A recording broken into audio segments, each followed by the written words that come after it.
This video is sponsored by Boomslack.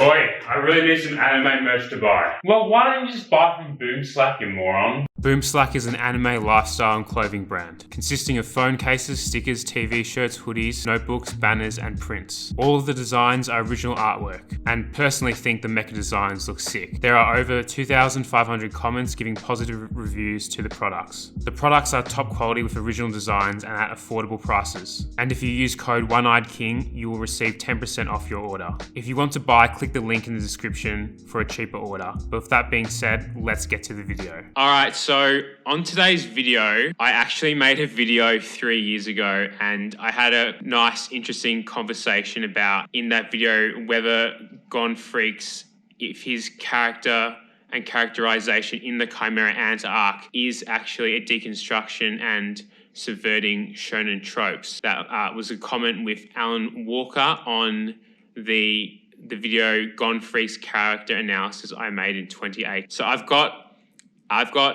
Delta joined on the line now. How are you going, mate? Good. One-Eyed King, how are you? Yeah, good.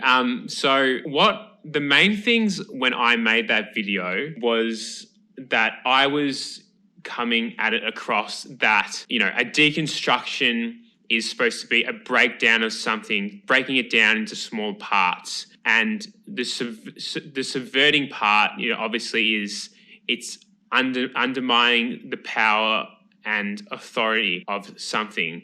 And while Hunter x Hunter is not a deconstruction as a whole series, I still think Gon's character has deconstructive moments because it's just very dark. The whole thing that happens with Pitor at the end, and I understand because at the end of the arc, Gon does come out of being losing his Nen with Aluka and Killua saving the day with that, and it does go back into the shonen happy-go-lucky thing at the end. But the arc is just so dark with that part with Pitor and Gon that I still think that individually is a deconstruction to Gon's character and his character arc, especially the morality side to it. So what's your thoughts on that? Okay, you said some very, it was very loaded. You have a lot of terms going around there. You've called, Hunter x Hunter, dark. It's subverting, deconstruction. He's losing his men as well. Yeah. And I believe you said that, just to reiterate, that, I don't want to straw man you. Yeah. And you said that deconstruction, is taking apart the tropes and breaking them apart. Correct. I believe to some extent, you simplified the definition of deconstruction. You're not wrong, but I think it's a very complicated topic, and it's more we have to discuss the definition as opposed to finding a simple phrase for it, a simple definition. Yeah. And maybe we can come to a consensus maybe, and definitely see what the definition is. And the first thing I want to do is maybe talk about where deconstruction came from, and how it's been related to anime. Sometimes it can be a buzzword, sometimes it's used correctly, right? Yeah, definitely. Because you mentioned when we had that conversation on the YouTube comments about Emi Ashiro from Fate Stay Night as well. So maybe you want to talk a bit about that and how that relates differently to Gon as well. Yeah, we can go through both, right? Sure. First I want to name the philosopher who's brought up deconstruction, and where why is it so impactful to us?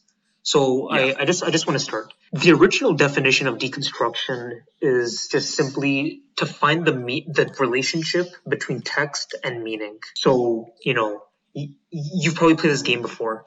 You'd probably ask your friends around, you're thinking of a word in your head, right?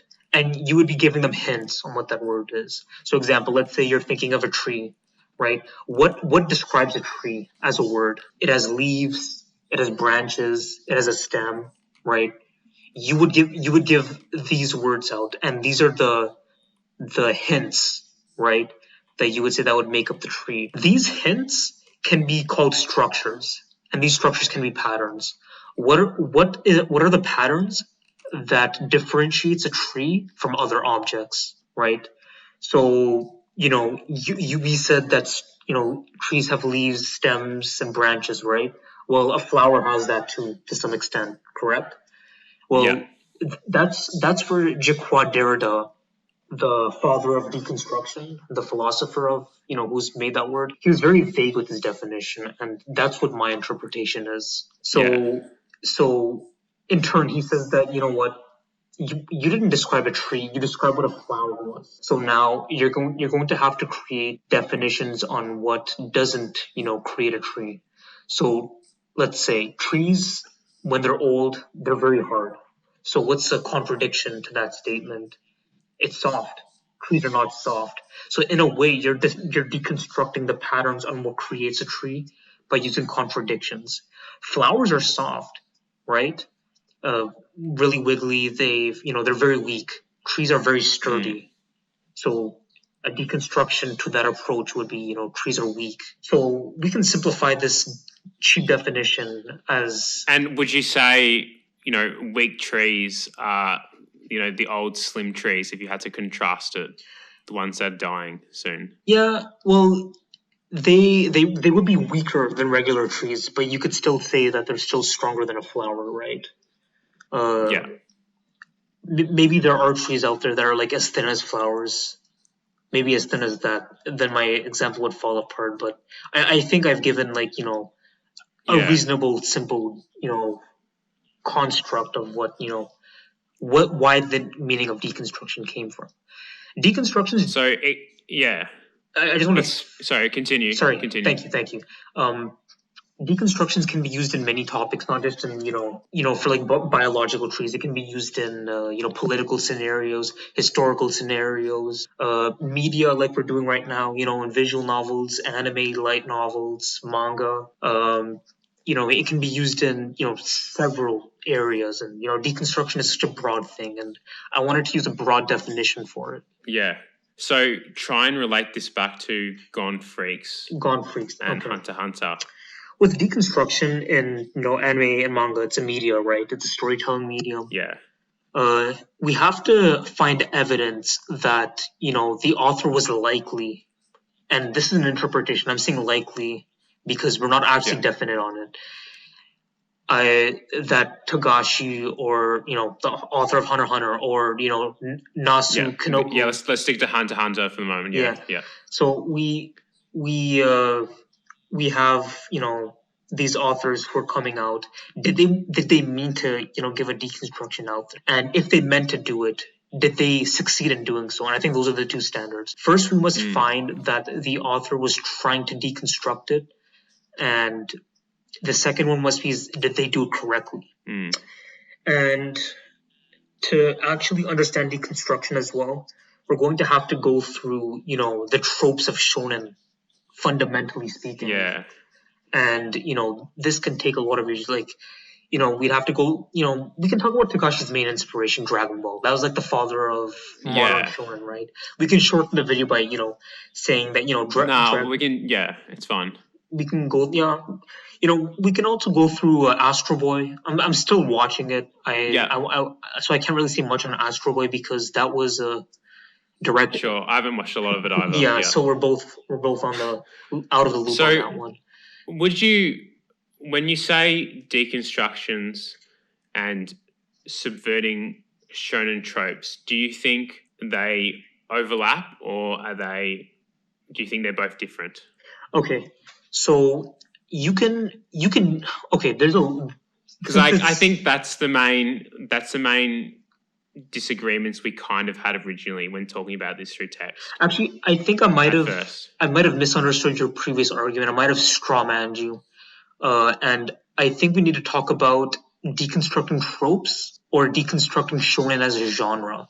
I mean, battle shonens, not like generic, not like regular shonens. Regular shonens can be counted as like Rurouni Kenshin, Inuyasha, A Silent Voice. Those are all considered shonens, and those aren't really battle shonen. So we can agree that Hunter x Hunter is a battle shonen. Its main drive is the fighting in it.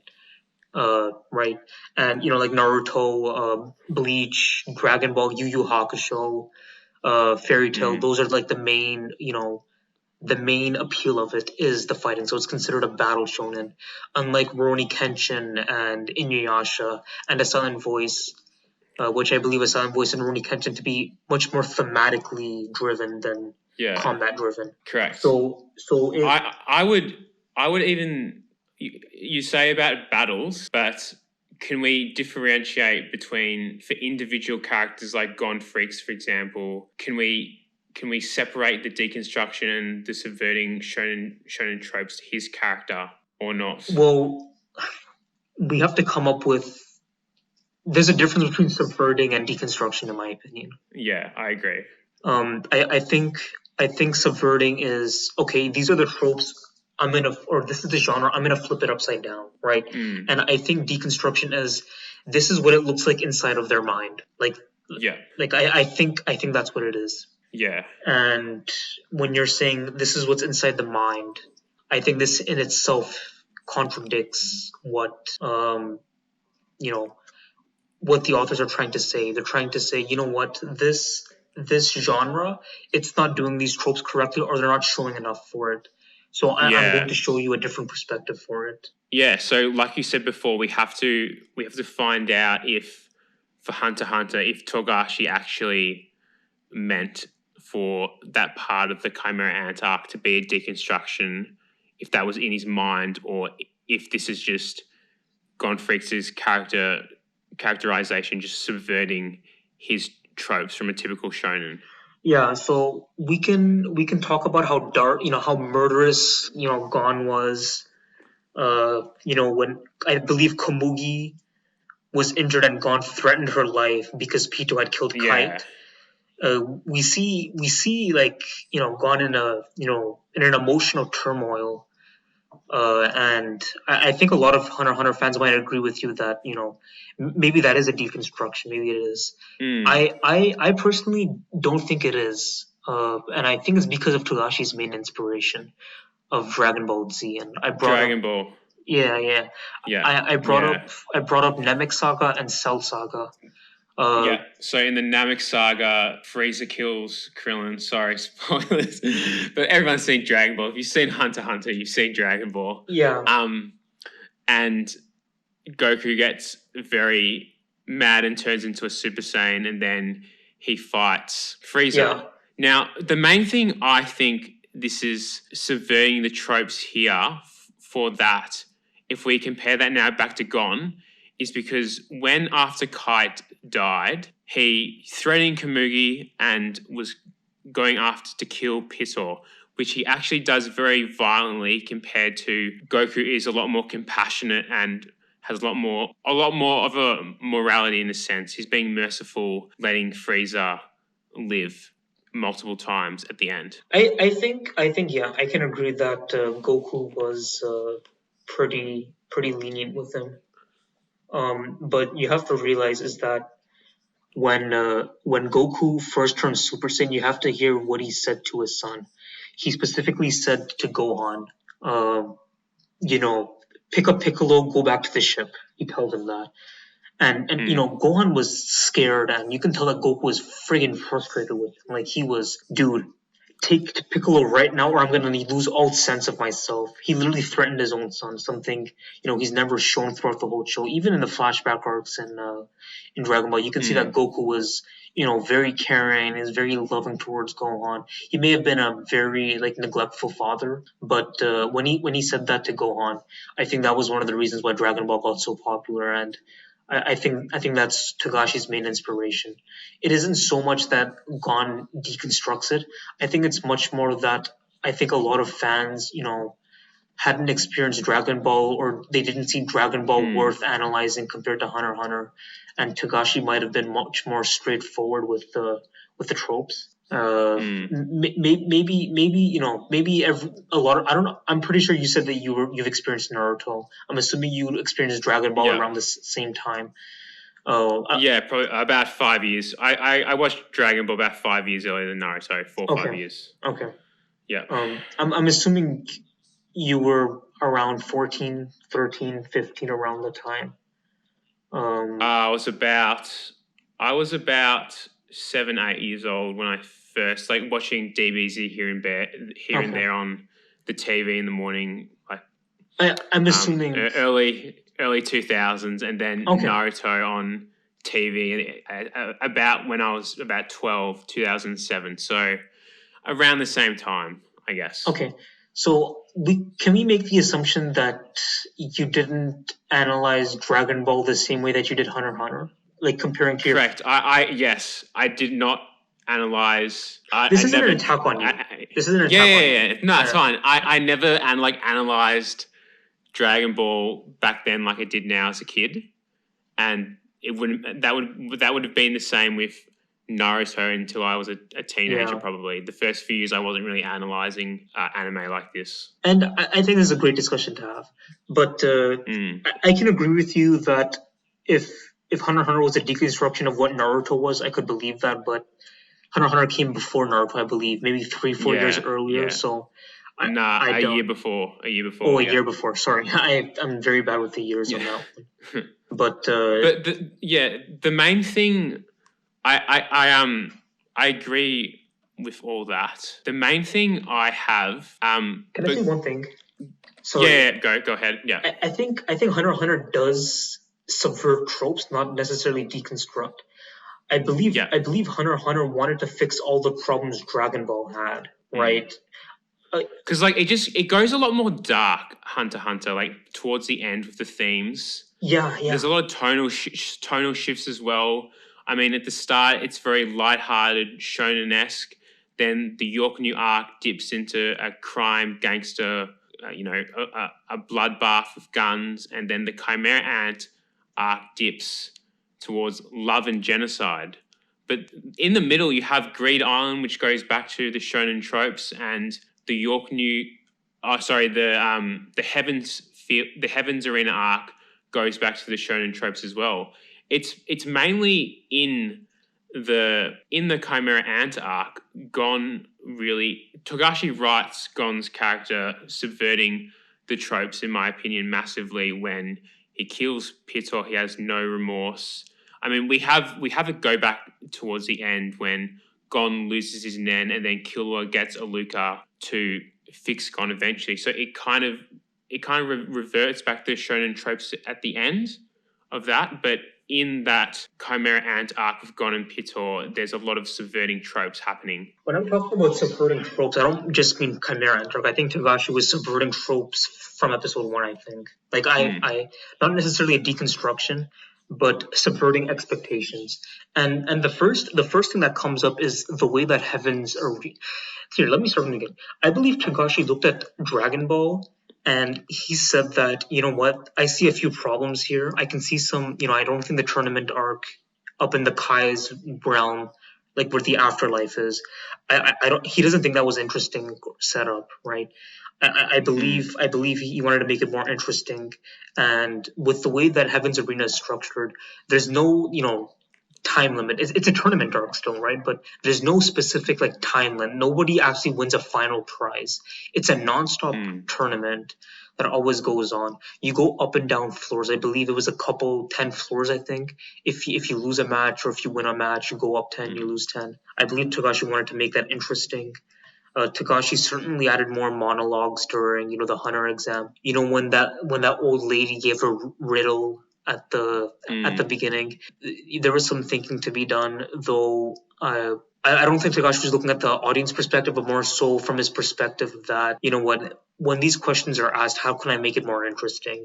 And I believe that's what Togashi was doing. And how can you make something more interesting is by subverting them. And I think that's what he does. I don't think Togashi was looking at shonen as not just a genre or as tropes within shonen, but I think he wanted to look at I don't think he looked at the culture of shonen and how impactful that was, because culture is still a very big factor when judging whether a show is a deconstruction or not. And one of the most impactful deconstructions, in my opinion, was Neon Genesis Evangelion. Something you've probably heard of that anime. You've even watched it yourself. Maybe. Yeah, I've watched it. Yeah, do you want to explain it? How it deconstructs? I've gone into Mecha, just Yeah. recently. I've seen several Gundams, Gundam 0079, Gundam 00, Zeta Gundam. I'm watching Gundam The Origin Yeah. right now, Gundam Wing. I've gone through several of them. I've got like maybe 200 episodes down so far, and I'm enjoying it quite a bit. So Yeah. that's I consider Gundam the father of modern anime, and I consider Astro Boy to be the father of anime. Period. So Yeah. a lot of the tropes you can find from anime actually come from Gundam and Astro Boy, and we can judge it as a culture from that.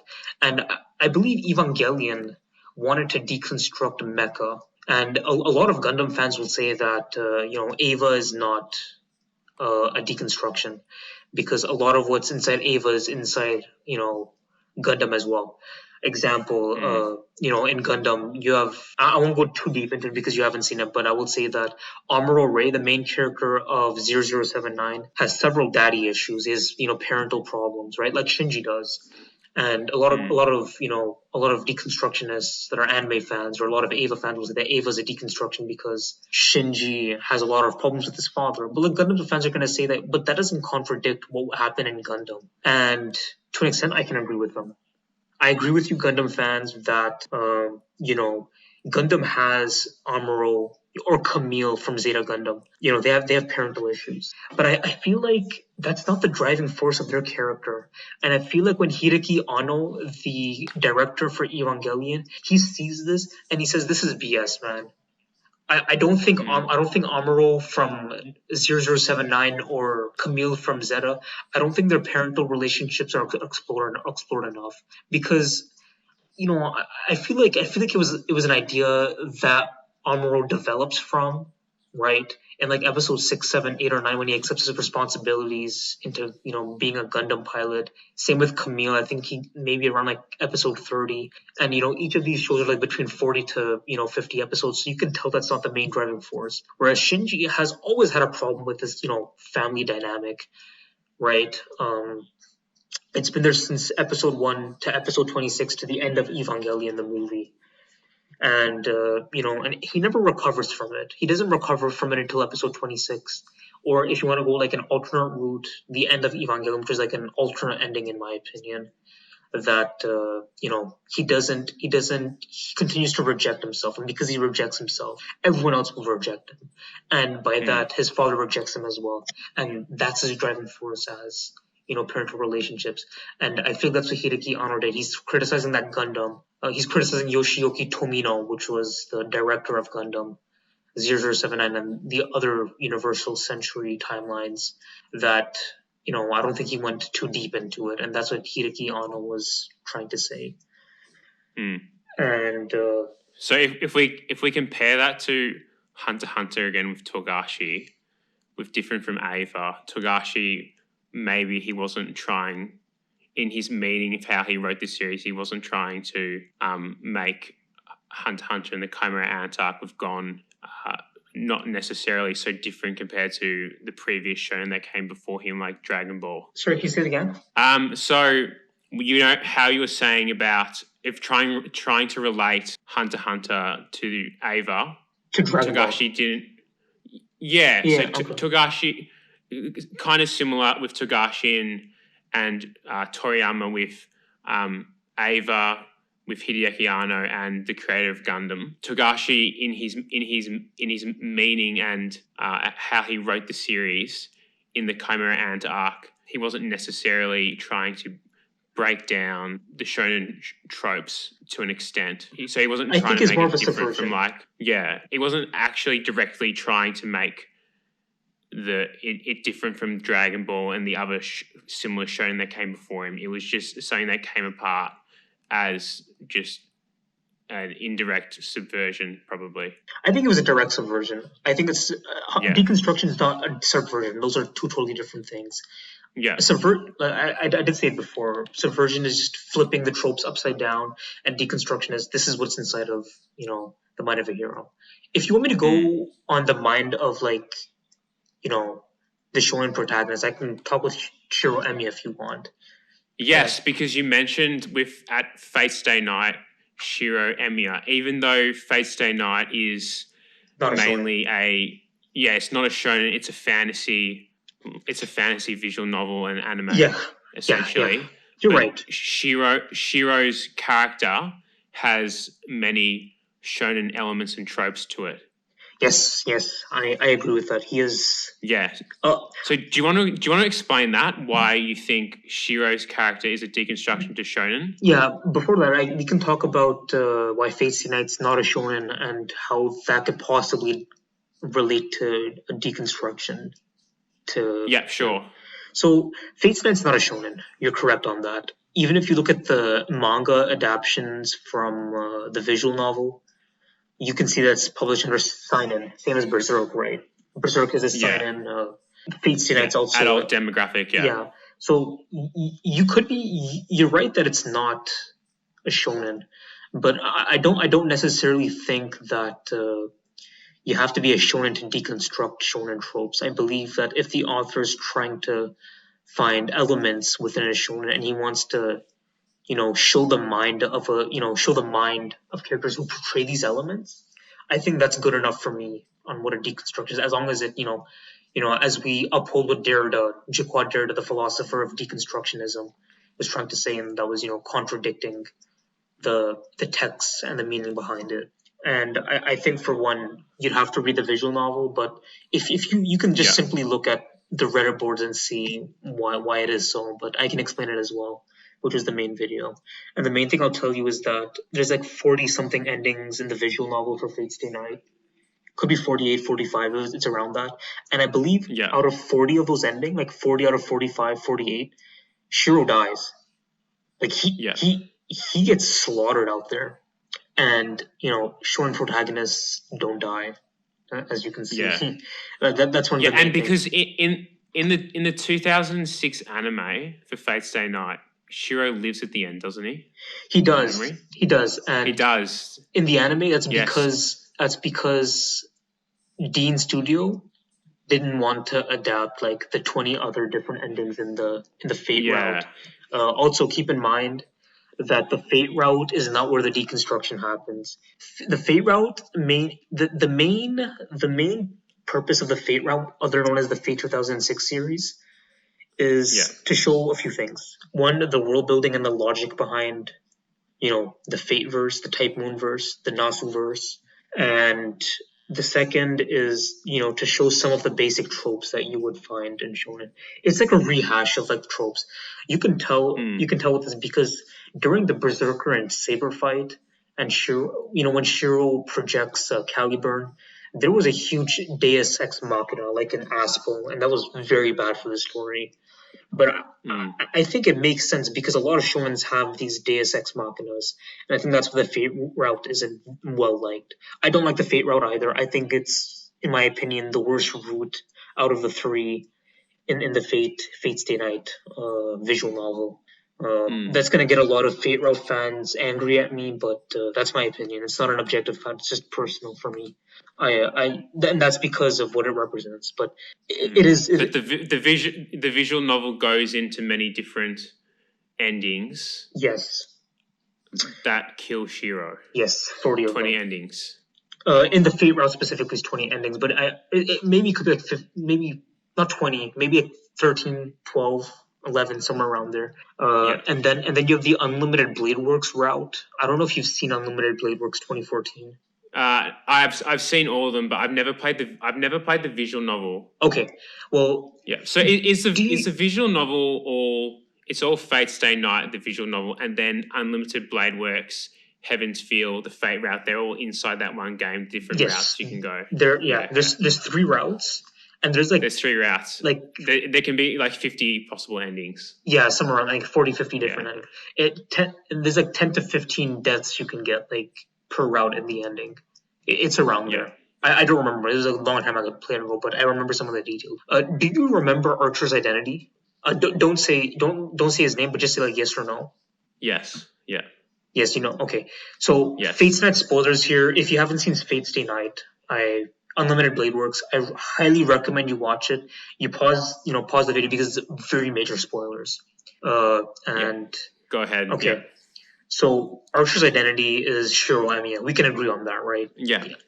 That's one deconstruction element. Every shonen hero has a goal, and it's whether it's Gon finding his father, or it's Naruto wanting to become Hokage, Luffy finding the One Piece, Asta from Black Clover wanting to become the Wizard King, Deku being the number one hero.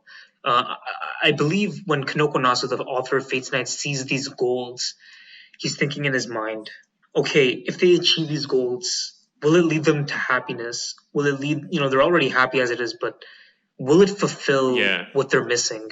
And I think Archer's a perfect representation of that. Archer is someone, he's Shiro, and Shiro has a very messed up mind. I can talk about him in his teenage years first.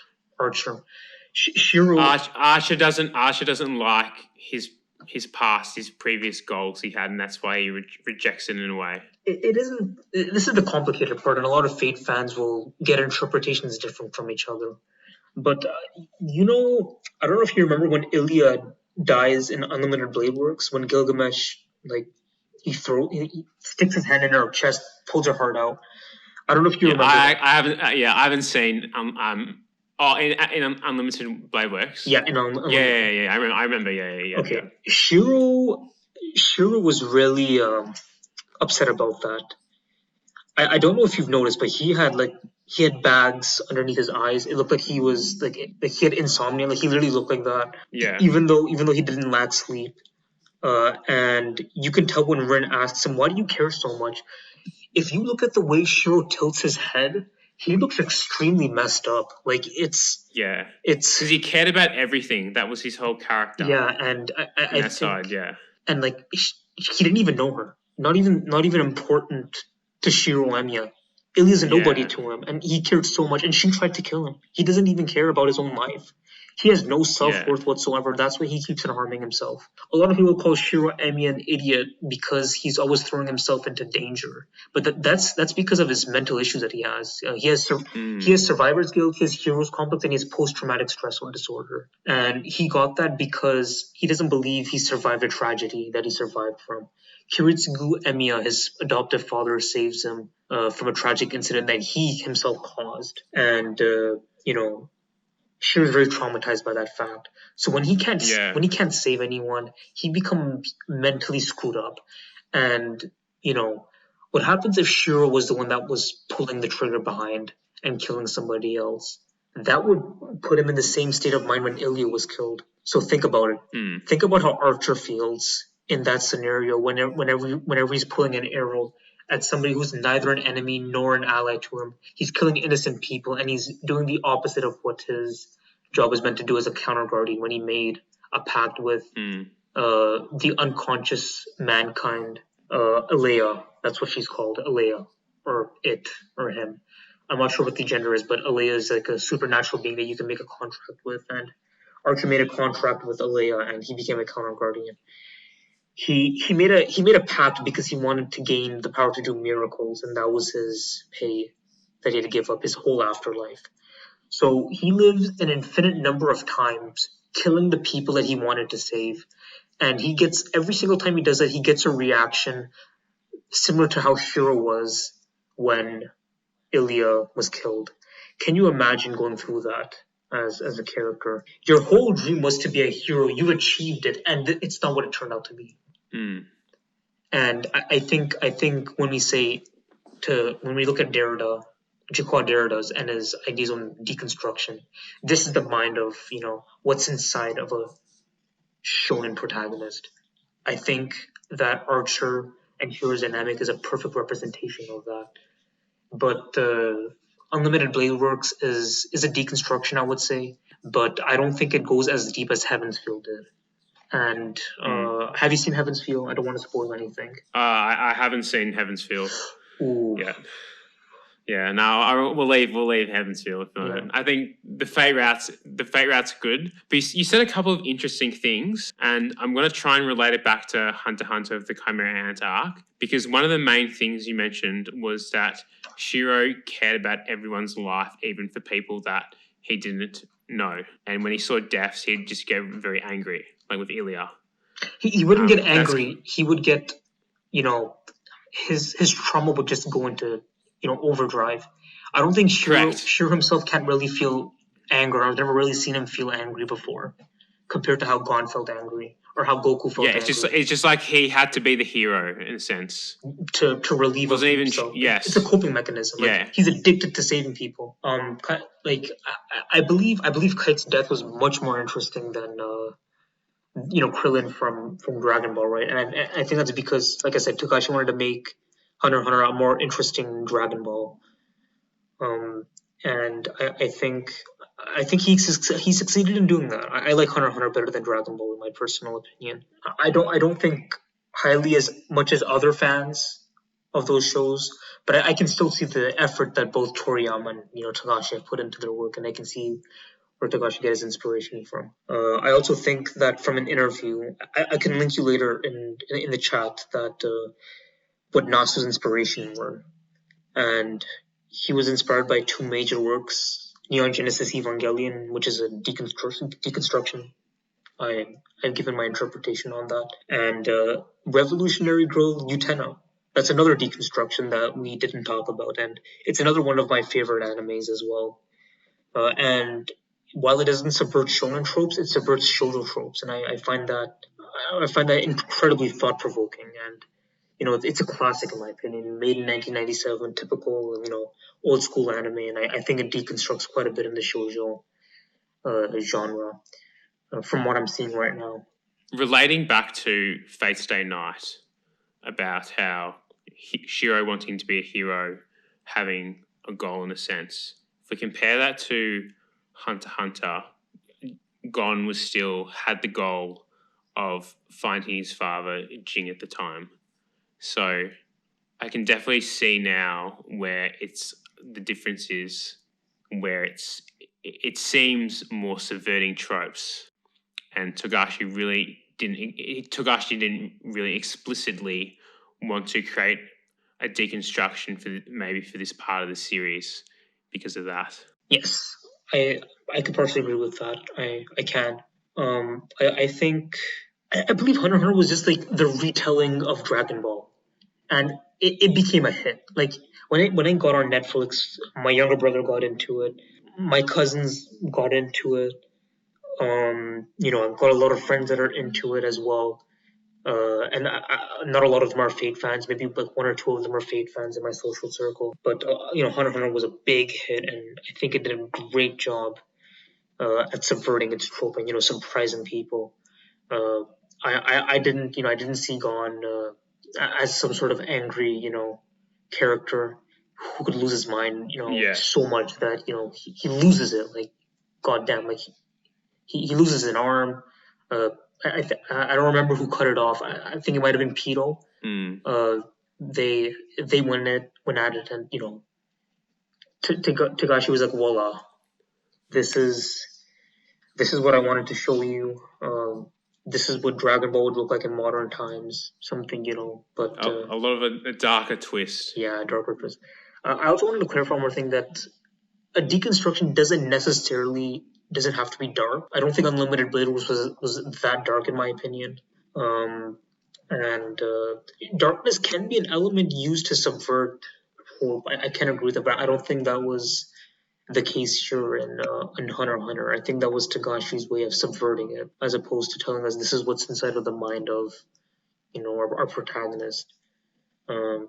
I think if Togashi really wanted to deconstruct Gon, we would have more monologues of him as a character instead of monologues on the strategy behind his powers. We might get some feeling that he gets by the narrator, but in my opinion, I don't think it was as in depth as Shiro Emiya. Shiro Emiya has the advantage of being a visual novel protagonist, which is from first person perspective, or Evangelion, which isn't filled with as many fights as Hunter x Hunter is, and it's more filled with monologues. Even the last two episodes are just 40 minutes of pure like monologue and accepting oneself. And I don't think Hunter x Hunter had that sort of depth, because that's not what Togashi was going for. He was going for a more interesting version of Dragon Ball, from my interpretation, of course. Cool, I agree with that. Oh, yeah. I do want to say this last thing. I brought up Revolutionary Girl Utena and Neon Genesis Evangelion for being deconstructions. Yeah, I think Nasu Kanoko Nasu was very impressed by these shows. And he's like, you know what? I think I want to create a deconstruction of myself. And I think he projected those story elements into Fate Stay Night from Revolution Girl Utena and Ava, Genesis Evangelion. you think he was influenced by those previous series? He says it in an interview. I'll send you the link for that for later. But I think that sums it up. TLDR, I think Hunter x Hunter is a subversion. I think Fate Stay Night's a deconstruction. Hunter x Hunter is a subversion of Dragon Ball to make it Dragon Ball to make it more interesting, and not necessarily shonen tropes, but I think Dragon Ball. I think Togashi went through a life-changing event when he consumed Dragon Ball as a story and a narrative, and the cultural impact it provided for the shonen community. Definitely. Yeah. But if you want to give your side of the summary, you can give that as well. If not, then we consider our pleasant. Yeah, I agree. I think it's more. I definitely think Dragon Ball came at least 7 years before Yu Yu Hakusho was released. So I definitely think Togashi was influenced by Toriyama in that sense, and I wholeheartedly think that he was definitely trying to subvert some elements of Shonen and Dragon Ball, particular in that happened in the Chimera Ant Arc, and particularly with Gon's character.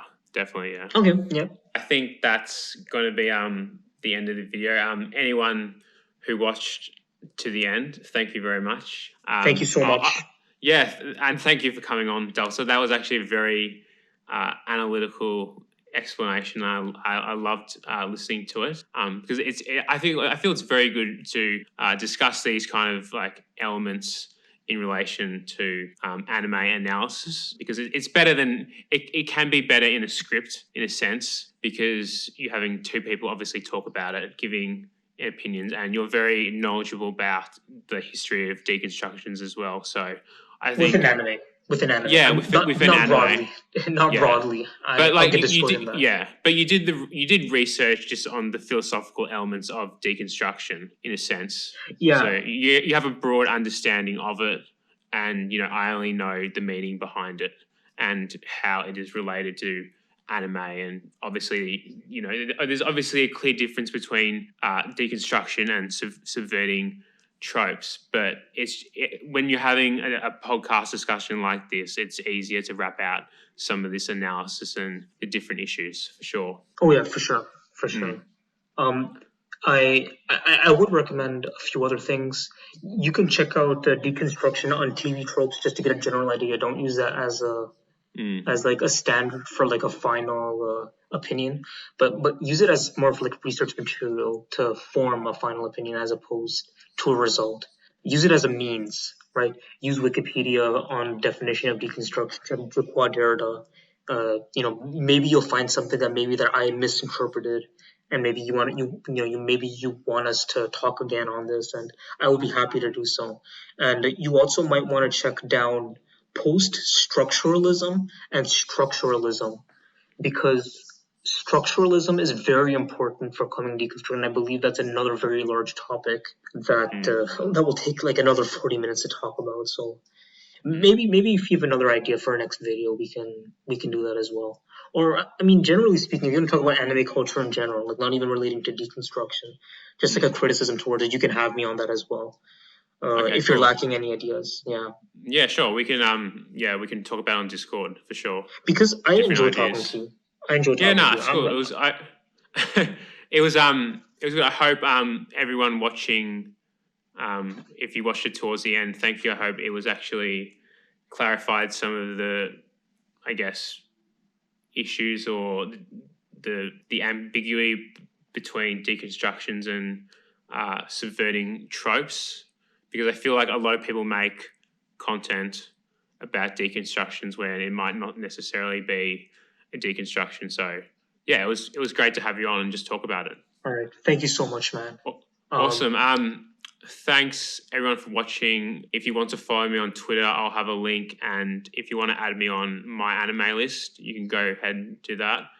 Give the video a like, a comment, and share the video so more people find it on the internet for this topic about Hunter x Hunter and deconstructions, and subscribe for more Hunter x Hunter and anime analysis content. Thanks, guys. Have an awesome day.